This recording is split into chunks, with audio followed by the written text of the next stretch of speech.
Coming to you from the Sherpa Chalet at the top of beautiful downtown Mount Podcastia, it's a special episode of Too Many Podcasts. I'm Jim the Podcast Sherpa, and today it's a special episode where I get to speak with people from the entertainment industry. So get yourself an aisle seat, pop up some popcorn, and get a cold drink ready, and sit back. Don't crunch too loud, or else you'll miss the interview from the Sherpa Screening Room. Viva la Sherpalution, everybody. Hey, welcome back to the Sherpa Screening Room, a production of Too Many Podcasts. And it's me, Jim the Podcast Sherpa. We've got a really great guest this week. He's a super nice guy, and I had a lot of fun speaking with him. His name is Mike Kaplan, and he's a stand-up comic with a brand new album coming out called AKA, and we'll be discussing that, amongst other things. But before we get to that, today's podcast is being brought to you by Audible, and you can get a free audiobook download and a 30-day free trial at www.audibletrial.com/Sherpa. There's over 180,000 titles to choose from for your iPhone, Android, Kindle, or MP3 player. Now, before we get into the interview with Mike, he's got a little bit of a public service announcement to make, courtesy of his new album. Before I get started, I'd like to say, please go to the bathroom if you have to go to the bathroom. That's not a joke. That's just for your body, for your mind, for your spirit. Just be nice to yourself. You know, we all love, it's our favorite thing, going to the bathroom, right? When you have to go to the bathroom, it's important. So go to the bathroom if you have to go to the bathroom. I like to start off by talking about the bathroom because it's something that I think can unite us in times when there's so many things that can divide us, you know? There's like politics and religion and how you feel about the band Nickelback, but bathrooms really bring us together. We all agree, we all love them, we all need them. You might be thinking, but aren't there controversies over who can use what bathroom? Maybe, but here's my solution. It's pretty simple. First thing, I would say just use whatever restroom that makes you feel safe and secure and comfortable. And secondly, nobody assault anybody. And I feel like those things can go pretty easily together, you know? And if you must assault someone, and you mustn't, but if you must, I would say to find someone who also wants to assault someone. And then you guys have fun together, you know? Got a lot in common. My solution is one bathroom for assault only. Do you understand? Just have it be like Fight Club in there, you know?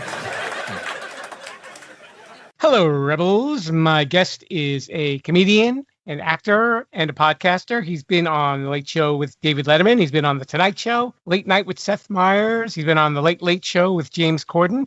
He came in 5th place in Last Comic Standing, and also he was a quarterfinalist in America's Got Talent. The guy's definitely got talent, and he can definitely make you laugh. And he's got an upcoming album to be released very soon. It's called AKA, All Killing Aside. He's a comic, he's a writer, he's a podcaster, he's been a pro wrestler, a CPA, and he's been the mayor of Schenectady for 2 terms. I think that covers it. His name is Mike Kaplan. Mike, how you doing? Great. Thank you so much for having me on the and doing all that research. That was extensive. So everything that I've done and many things that I haven't. That's right. Well, I figure nobody's going to research it, so we're good. Oh, sure. I like the idea of anybody could be a wrestler and an accountant. I'm sure it's been done. But yeah, happy to be here. Thank you. You could probably come up with a good name as a wrestling accountant too, I imagine. Oh, sure. Yeah, the debitor. Something like that. You know what? Back in the 90s, there was a wrestler named Erwin R. Scheiser, IRS. And his finishing move was the write-off. Well, then it's already taken care of. He used to bring this briefcase to the ring, and he would get on the mic and call people a bunch of tax cheats, and he would hit people over the head with the briefcase. Wow. And was he popular? Was he successful? It sounds like really something. He did stick around for a while, so I guess it must have worked for him. Hey, anything for a gimmick, right? Oh, yeah. First thing I need to discuss with you is your name. Sure. Your last name, Kaplan. Did people ever presume that you were related to comedian Gabe Kaplan?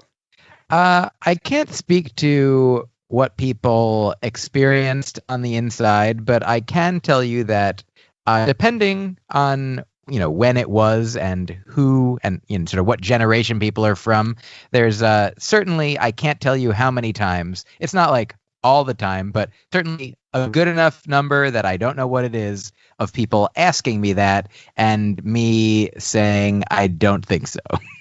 And then, of course, we have Mike, which most people would say, well, what's wrong with Mike? But your spelling of it is MYQ. Oh, yeah. And so I like to think, what's right with Mike? I try to focus on the positives. But I was a kid when Prince changed his name to a symbol in the 90s. And I was like, that guy is weird and cool. I'm going to do something like that. And so I just, I just told my friends, I'm like, that's what I'm doing. And then we had a nice time. I went to this artsy summer camp with other kind of socially outcast, misfit, kind of weirdo hip types. And everybody was like, yeah, pretty great. And then Prince changes his name back because it was legal copyright based, methodology that he couldn't reveal previously. And I was like, oh, he's Prince again. And I'm still this. So I'm here and alone and weird now. But it's working for me. I liked it. If at this point, I feel like people are like, why still use it? I was like, well, it's just inertia. I'm happy to not do anything and continue moving forward in life with what is a name? My girlfriend read some of the Bible the other day, and she was like, in the Old Testament, here's a weird name I found, Dan, amongst all of the Abrahams and various, Methuselah. It's like, oh, Dan, the tribe of Dan, so depending when and where you are, weird is very relative, and that is where it came from and where it is today. You could have also been the comedian formerly known as Mike in MIKE as well. For sure. I mean, I'm happy to that. That's just giving people more of a mouthful. So I'm happy to have at least efficiently shortened the number of keystrokes you need to search for me or look for any of my social media. So I'm sort of streamlining, aerodynamic, numbers wise, quantity wise, at least. So when you were a kid growing up, were you the class clown? I would say that I was not the class clown. I'm trying to think, the class, guy who cleans up after the elephants. As a young child, I feel like I went to a small school, and so everybody was kind of equally friendly and messing around. There was no one standout. Then I moved when I was about 12, 13, and then I was much quieter, the opposite, just sort of I just wanted to be unnoticed for a while, except at my summer camp. That was where I was sort of able to come out of my shell a little bit and socially blossom along with other kids who were, I think, having a similar experience. And there, I feel like that was where I first started maybe being funny with friends. I remember when I started doing comedy, a buddy of mine in college, I was in college, and my buddy said, why are you doing comedy? We're all funny. And I remember thinking well, we could all do comedy. I feel like if we're all funny, why should nobody do comedy? And then several years later, he was like, oh, okay, you are funny now. So I don't know if he meant that only we were funny, exclusive of me. So short answer, too late. No, I don't think I was the class clown. Okay. Were there any comedians that inspired you when you were growing up or before you got into stand-up? I didn't even know that stand-up was really a thing. I knew that famous people were comedians. I knew that Seinfeld was. I knew that the folks on Saturday Night Live, some of them did stand-up. And the very first comedian I ever saw that I loved, I saw an hour comedy special by Paul Reiser, from Mad About You and such. And I loved it. And then I bought his book, Couplehood. And even though I was 12, 13, 14, through my teenage years, he was talking all about marriage and a lifelong monogamous relationship with his, and the trials and tribulations of living with a person, a romantic partner. And I'd never had a romantic partner for most of the time that I was listening to him and loving him. So I wouldn't say that he inspired or influenced me, but that was the first comedian I loved. And then when I was in college at Brandeis in Massachusetts, a local Boston comedian at the time named DJ Hazard came and performed live at our coffee shop on campus. And he was incredible. Like I never knew that a comedian could write jokes that I like resonated with on a level. Like I was crying for 45 minutes. He did some musical comedy, which is kind of what I was striving to do at the time as well. So that was inspiring to see somebody doing like, oh, talking funny and also playing funny songs. Like, I guess I grew up kind of sheltered from how much stand-up and like what kind of funny stuff was out there. But those were my initial formative comedic experiences. Then I got into Mitch Hedberg was one of my first favorites when I started getting into more comedians. And I wouldn't we're all influenced by everyone and everything, whether it's other comedians or musicians or our family or our culture. Like we can't, we are made of our environment and our genetics. But yeah, I would say those are the first three, at least, comedians who I loved and was inspired by the most. Now it's interesting that you mentioned Mitch Hedberg. You actually portrayed him was it a movie or a TV show? Great question. Yes, it was. It's hard to say what things are these days because there's so many different size screens, and like sometimes a movie comes out on Netflix and in the theaters, or only Netflix, and you can watch your YouTube on your YouTube. You can watch your tube on a big screen TV or whatever. But this was a live show initially that then was recorded and released called Shtick or Treat, where for years, they had maybe at least 10 years in New York, and then it sort of spread to other cities. Every Halloween, comedians would dress up as other comedians and then do impressions of those comedians, usually famous comedians, well-known, recognizable comedians. Sometimes just do their act, but eventually it came to be that you would write jokes in their voice, in the spirit of. So the year that we recorded this Shtick or Treat special for what was then a web-based comedy production area. I don't even know what it was. A channel, a platform called CISO existed, and they produced, aired, streamed the Shtick or Treat special that I played Mitch Hedberg in. So I wrote a bunch of Mitch Hedberg jokes. I dressed up as Mitch Hedberg, and I told those jokes, and then they could be seen, and I don't know if they can anymore. But yeah, it was a real fun experience because I loved inhabiting Mitch. Could you do a little bit of it? Would you mind? Oh, I don't mind. It's funny, like, the classic like thing that a comedian gets asked usually, like you meet you're a comedian, tell me a joke, and normally be like, oh, it's not exactly the right venue. Like normally there's an audience. Like today there's no audience, and this isn't even. They are jokes that I wrote, but here's one that I wrote. It was like, at the end of your set they give you the light. So at the beginning of your set, they should give you the dark. And let's see. My favorite part of ice cream is the cream. If somebody's like, hey, you want some ice? No, thank you. Let me finish. Cream. Hell yeah. So those are a couple things like that. I like it. And it's funny because your style of delivery is so opposite Mitch Hedberg's. His was very laid back, and you have such a unique delivery when you do your shows. I appreciate it. I guess when I started, I was probably closer to what he was doing, that I was writing more just one-liners that sort of stood on their own by themselves, and they would either work or they wouldn't.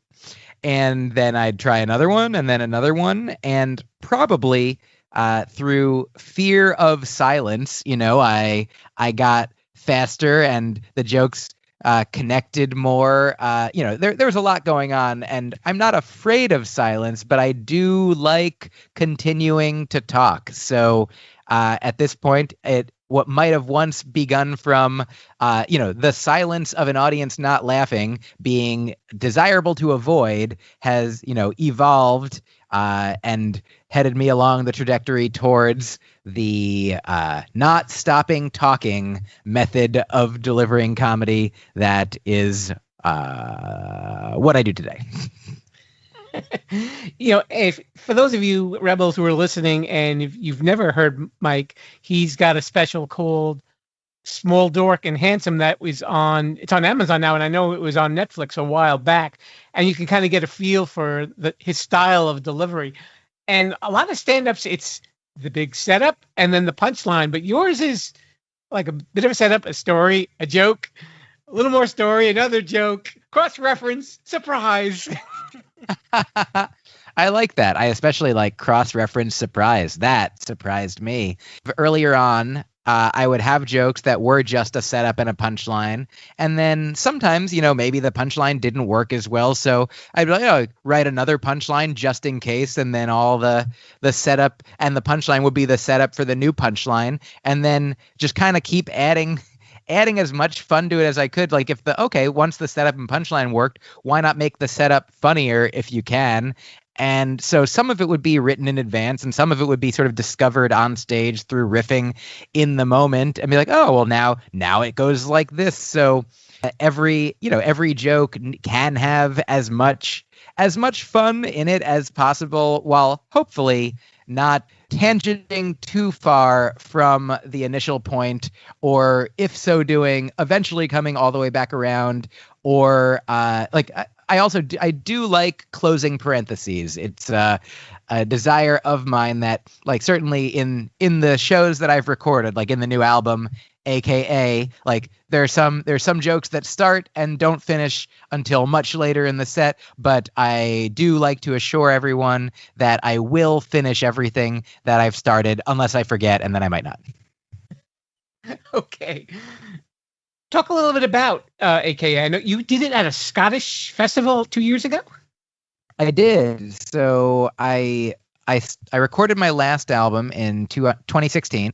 Right after that, so sometimes mid 2016, I started working on the material that would become the show that I brought to Edinburgh, which then became this hour of comedy. That when I brought it to the Edinburgh Fringe Festival in Scotland in 2018, the hour was called All Killing Aside. And the album is called AKA, which that is AKA is short for All Killing Aside. And we decided not to call it All Killing Aside for a couple reasons. I guess one main reason that the times that we're in right now when the album is being released are full of uncertainty and some certain challenges that a lot of people are facing, and who knows for how much longer, and like what the quality and quantity of these challenges will remain and continue. So the idea of releasing an album that was called All Killing Aside in a time where there is suffering and sincere, people are dying, and it seems like that is going to continue. So we didn't want to be like, kind of a tone deaf, like, well, so all killing aside though, like, other than that, Mrs. Lincoln, how was the play? And so I talked about it with my producer. I talked about it with my mother. I was like, Mom, what do you think about the name All Killing Aside? And she was like, oh, I wouldn't have killing in the title if you could avoid it. How about All Kidding Aside? And I was like, that is an idea, which I'll consider. So we decided to call it AKA for these reasons. Number one, I didn't even think of this, that, Mike Kaplan spelled the way I do is a kind of AKA for Michael Kaplan. Michael Adam Kaplan is my given name. And it's also that AKA itself is an AKA of All Killing Aside, which is a nice layered nesting thing that sort of mimics or mirrors some of the content and structure of the album. All Killing Aside, All Kidding Aside for my mom. AKA is, of course, also short for Also Known As, which is what the new album title AKA is. It is an AKA of the original. And a friend of mine told me, they were like, I like that the comedy, they listened to the album, they said, I like that it's so hilarious and layered. So I now call it hilarious, where I've layered the word layer into hilarious, the same way sort of the K is in the middle of the A's as a palindrome, and the show is itself a kind of conceptual palindrome. And I'm almost to the end of this question where you've essentially been able to ask me anything. So this is what I would call Michael Adam Kaplan's All Killing Aside, Ask Me Anything, or an AKA MAK AMA, which I hope is A-OK about the album coming out on May 8th. So I appreciate your asking. I like it. And I guess you didn't want your fans to think that you were releasing a gangster rap album either. Oh no, I do understand. I know it's a good day when Ice Cube doesn't have to use his AK, and May 8th will be a good day when everyone can use your AKA. So I appreciate that. A Scottish audience, is it very different from an American audience? Because I know the Brits usually, when you see comedy specials that are taped there, the audience reaction is a lot different from like in a US crowd. That's a good question. I would say when I was performing at this festival in Scotland, I mean, it's one of the, if not the biggest festivals of its kind in the world, not just comedy, but theater and magic and music and dance. And it's just maybe the largest performing arts festival in the world. And so for the month of August, every year, except for this one, it's been canceled. Every year thus far, I feel like there are thousands of shows and probably then tens of thousands, hundreds of thousands. I don't know how many people come through Edinburgh, but people come from all over the world. They come from all over the UK. They come from America. They come from the rest of Europe. So it's not just Scottish audiences that are there, but certainly there are a good number of Scottish people as well as, other folks from the rest of the UK and Australia, the rest of, a lot of English speaking people and a lot of sometimes non-English speaking. So I can't speak specifically to, I don't know that I've ever performed for a purely Scottish audience, but I did go to London before I brought the show to Scotland, and a few people like who I was working with watched the show, and they let me know about specific references that wouldn't make sense to people there if it was like reference to TV, even the TV show Jeopardy that is so beloved in America. They were like, in the UK, they don't have the show Jeopardy. So they might have they were like, who would know it is people here who have seen the movie White Men Can't Jump, because somebody's on Jeopardy in that movie. So they would know it if they're like old enough to have seen that movie, or maybe if they watch Celebrity Jeopardy on SNL. But so I was like, okay, so just know that. And like I talked about the show Family Feud, and they're like, oh, we have that here, but they call it Family Fortune, I believe. And just different, they call the game Cluedo. There's just weird different aspect. Instead of there was one thing that became a joke on the album about, what is it? The game Telephone. You say something to a friend, they say, you keep passing it along, and then it changes. Like, they don't call it telephone. They call it, in the UK, Chinese whispers. And I was like, oh, maybe they should not do that. Other than those like little things, like, the different, we can understand people who speak with a British accent or a Scottish accent if they're speaking English and you speak English, other than, they might use some slightly different words like lorry for truck or lift for elevator or flat for apartment. And so other than that, I feel like performing for an audience internationally in that way is almost it's very similar to communicating with somebody from another country where you speak not the exact same dialect of that language. So I did what I do, keeping in mind that certain references might need more explanation or might need some substitution, but by and large, like 90-something% of what I was doing, I did as I do in America. And a lot of people have told me that they're like, I think you would do maybe even better in the UK. Like, your style of comedy would resonate. And I found that I had a great time performing for the people there. And at least the people who told me how they felt the same. Now, you've been a touring comedian for quite some time. Do you have a most memorable gig and a least memorable gig, that one that you'd rather forget? It's funny to phrase it as the least memorable gig, because certainly the least memorable one I don't remember. But the one that I wish would be the least memorable one, that certainly I've had so many memorable ones. I guess the most memorable one that I think about that I don't wish that I don't remember it, but at the time wasn't fun, let's say, is I opened for Casey and the Sunshine Band probably sometime over 10 years ago. And I've been doing comedy for maybe 5 years, 6 years, 4 years, somewhere in, I had 15 minutes of comedy that I thought was good. And I stand by it. I'm performing. This is performing in front of the fans of a band who don't even know there is a comedian or want a comedian. Like they just want the band to come out. It was outdoors, like on a rotating stage under a tent while it was still light out at 7 p.m. Like I go on at 7. I get off stage. They're like, do 25 to 30 minutes. So I get off by 7:30. The band doesn't come on till 8. So there's like an intermission. I'm opening for the intermission. Then the intermission's opening for the band. I think the only reason I'm a comedian who's there, like they don't need an opening act at all, but they wanted one. And just the stage was so small. Their stuff was all over it. They needed somebody who could just stand still. They couldn't have another band because all the drums and all the equipment was there. So there's like, just have a guy, somebody small. I think I got hired because I was like just the smallest comedian that they knew about. During my set, like very people were still kind of coming in. The people who were there, because the stage was rotating, I'd start a joke aimed at one person, and then I'd rotate aside, and then I'd end the joke to people who weren't listening at the beginning.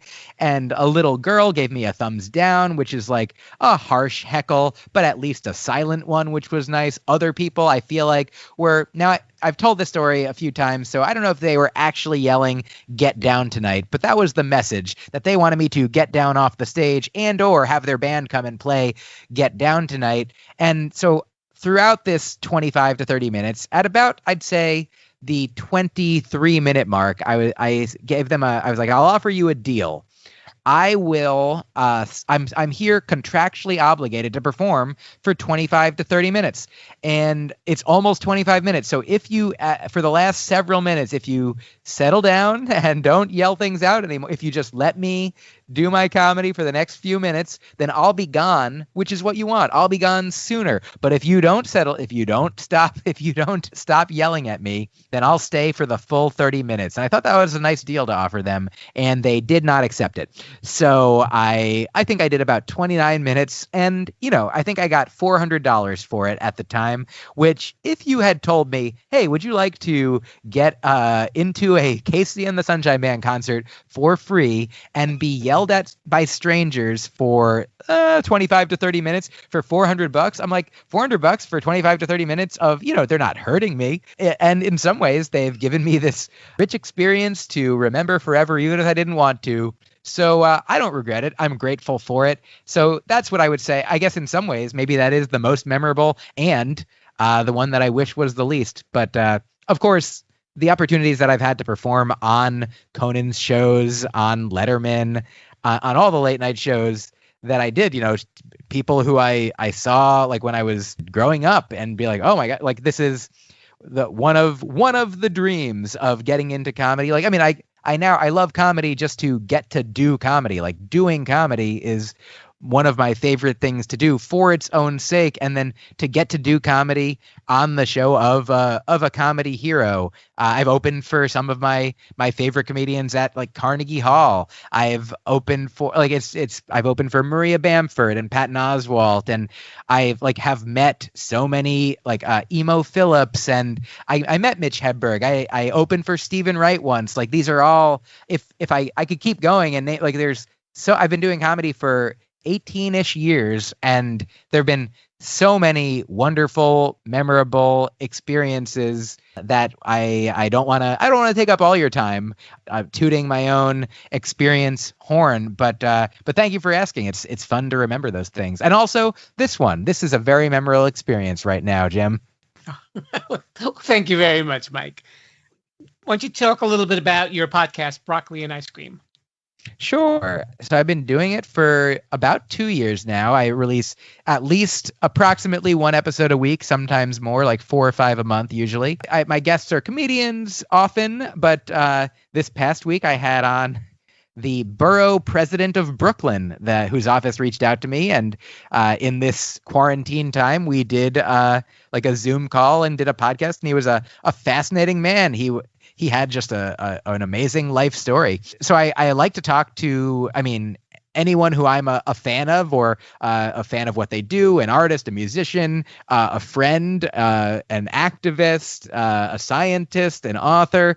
So I've had a bunch of different types of people on. And I call it broccoli and ice cream because I talk to people about the work of their life as represented by broccoli and the joys of their life as represented by ice cream. So we have one conversation that's usually focused on like, how do you spend your time? What does your life include that like brings hopefully like meaning, like whether it's what you do for a living or whether it's, some people talk about the work that they do on themselves in therapy. Some people talk about like specifically jobs they've had. Some people talk about their creative process. It's, like this sort of a conversation that goes wherever it goes individually for each person. Each conversation is its own kind of unique, not just one snowflake, but interaction of two snowflakes.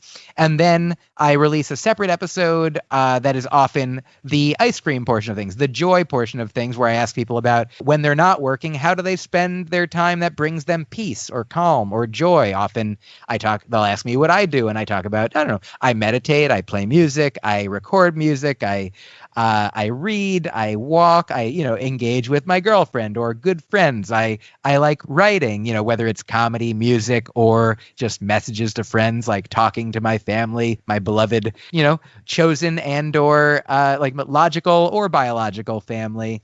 And one episode comes out each week for free. And then one episode, half of the conversation is available on Patreon for people who have anything extra they'd like to contribute, especially in these times. I'm grateful for the people who, there's so much uncertainty. I'm happy for people to have what they need and then help others have what they need. And then also on top of that, so it's like, the Maslow's hierarchy of needs, like you get your own basic needs met, help other people get their basic needs met, and then join my Patreon and listen to my podcast. That's all I ask.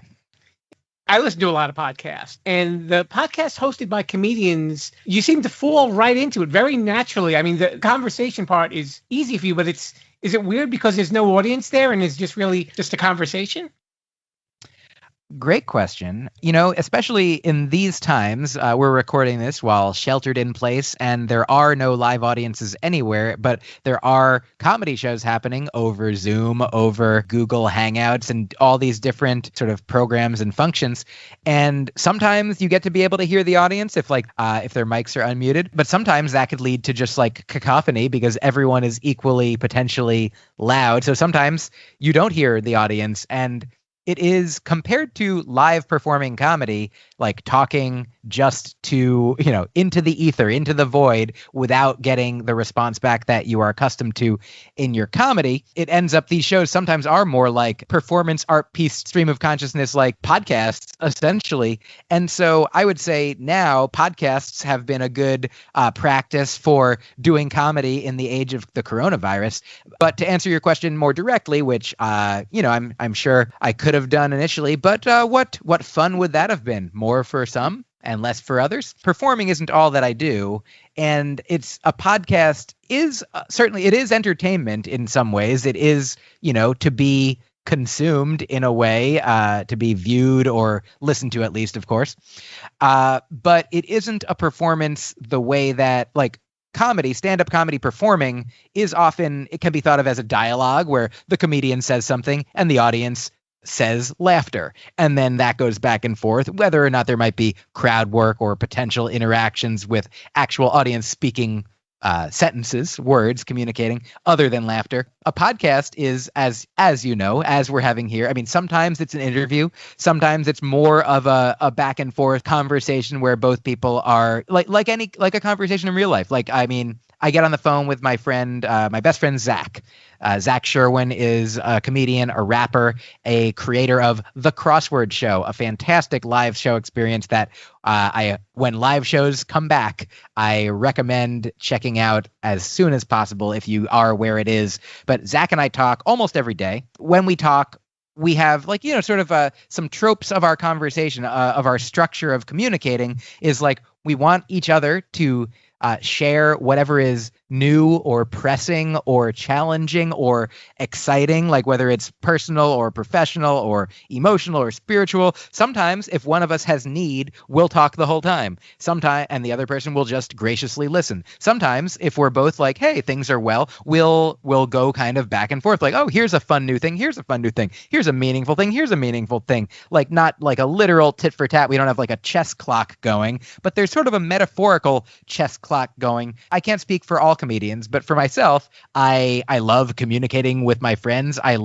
So if it's a friend that I have as a guest, like then there's all kinds of things that I feel good about talking about, and I'm always happy to ask more questions or be like, what about this, or explore that more. And if they're comfortable with me, then they'll feel the same. If it's a new person, like if you were my guest on my podcast, I would ask you about your life, and I would have lots of, there's so much, like we've all lived, if you're an adult, you've lived for a long time. You've had a lot of experiences. An hour-long podcast could cover literally be like, what did you do this hour yesterday? What did you do? Or it could be, what did you do your whole childhood? Or what did it do during college or during high school or during these years or when you worked at this job? And so there's all these possibilities. But to get to your question directly, which I haven't yet, maybe there are people who, if they're like, this is a comedy podcast, then perhaps they treat it the same way as they would a comedy performance, a stand-up show.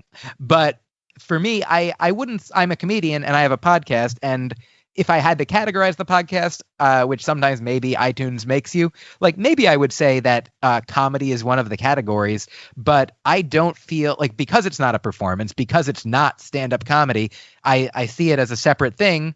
And so I don't think that the conversation must have laughs every so often or at all. My metric for whether a podcast is successful is whether we're having, a genuine connection, whether we're sharing things that are of interest to me, to the guest, to somebody that I think then would also be of interest to the listeners, like the things that I'm interested in. If somebody's listening to my podcast, either they love all the guests that I've had and, could take or leave me, or they like me and the questions I ask and the conversations I have, and they trust that the guests that I have are people that they'll enjoy listening to me talk to. So no, I would say it's not weird, because most conversations that I have don't have a laugh track or an audience responding.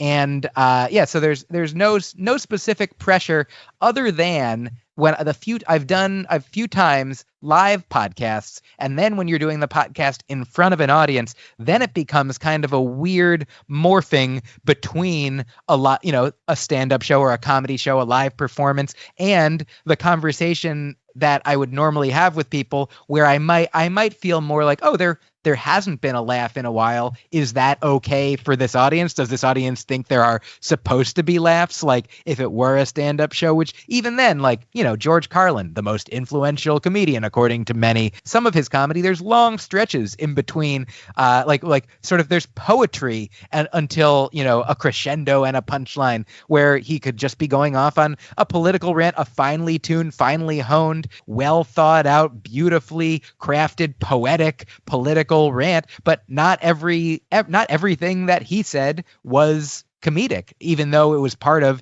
his act, part of his comedy. Like Lenny Bruce has said, I'm not a comedian, I'm Lenny Bruce. And that means that he's not always a comedian, and he's not only a comedian. Sometimes he's more than a comedian, or perhaps sometimes he's other than a comedian. Sometimes he's a human. He's always himself. So that's the common thread, I would say, between when I'm doing stand-up, I'm being myself as a stand-up. When I'm doing my podcast, I'm being myself, less of a performance and more of just a conversation. Apart from people getting your new album, aka out May 8th. Yes. Say it again. Out May 8th, people. And also available for pre-order now if it's before May 8th. So just to get that, I appreciate your extra plugging and the opportunity for me to say that, yeah, you can start listening now, because some tracks are available. If you pre-order it, you'll get, I think, one track immediately or one track for every week up until the album comes out, which is pretty soon. They could also subscribe to Broccoli and Ice Cream. They can. And is there any way they can reach you or see what you're up to? You have a website as well, right? Yes. So Mike Kaplan, spelled the way that I spell it, MyQKaplan. I have MikeKaplan.com, and then all of my social media is just at Mike Kaplan, spelled that way on, Twitter, Facebook, Instagram. I generally am pretty responsive to if you comment or send me a message. My email is on my website as well, and it's just Mike Kaplan at Gmail. And I'm happy to, if I have time to write back to people, which I often do, depending on how the day is, how the week is. Especially like if people say nice things, then I will certainly endeavor to write you back. In the past, on Facebook, like before I really got enough responses that it was a little more exhausting to make sure that I wrote back to everyone who said anything. Certainly, if you leave a nice and or thoughtful comment, I will do my best to like it and respond. Because I am very grateful for all the people who engage with my comedy, with my podcast, with my social media. Like I wouldn't be able to be a comedian and have the career, the life, and do the thing that I love the way that I'm doing it without people enjoying it, engaging it, buying it, streaming it, and so I'm always grateful to let people know if you like it. I thank you, and I'll thank you personally if you send me a message. Most likely. Definitely have to follow this guy on Twitter because I've read a lot of his tweets and they're hilarious. They're definitely something that'll brighten your day and make you laugh and make you think. Again, his new album is called AKA, officially out May 8th, but you can get other little snippets early. His podcast, Broccoli and Ice Cream. His name, Mike Kaplan. Mike, thank you so much for coming on down to the Sherpa Screening Room. Thank you so much for having me. I really appreciate it. Hey, Rebels, thanks a lot for tuning in to the Sherpa Screening Room, and a special extra thanks to Mike Kaplan for coming on down and giving me an interview. Thank you very much, sir. Much appreciated. You can follow this show on your favorite podcast app or on my website, Sherpalution.com, where all of the episodes are there, all 3 seasons so far. And you can follow me on social media at Sherpalution as well, at Facebook, Twitter, and Instagram. And speaking of someone with an AKA, he's the Aussie who's not too bossy. He's the guy who'll be showing you the door. Mr. Bruce, if you don't mind. Thank you so much, sir. Bye. Thanks for listening to Too Many Podcasts. Please disperse. You can go home now. I said you can go home now. Viva la Sherpalution. Viva la Sherpalution. Oh. Yeah, I'll come back now, you hear?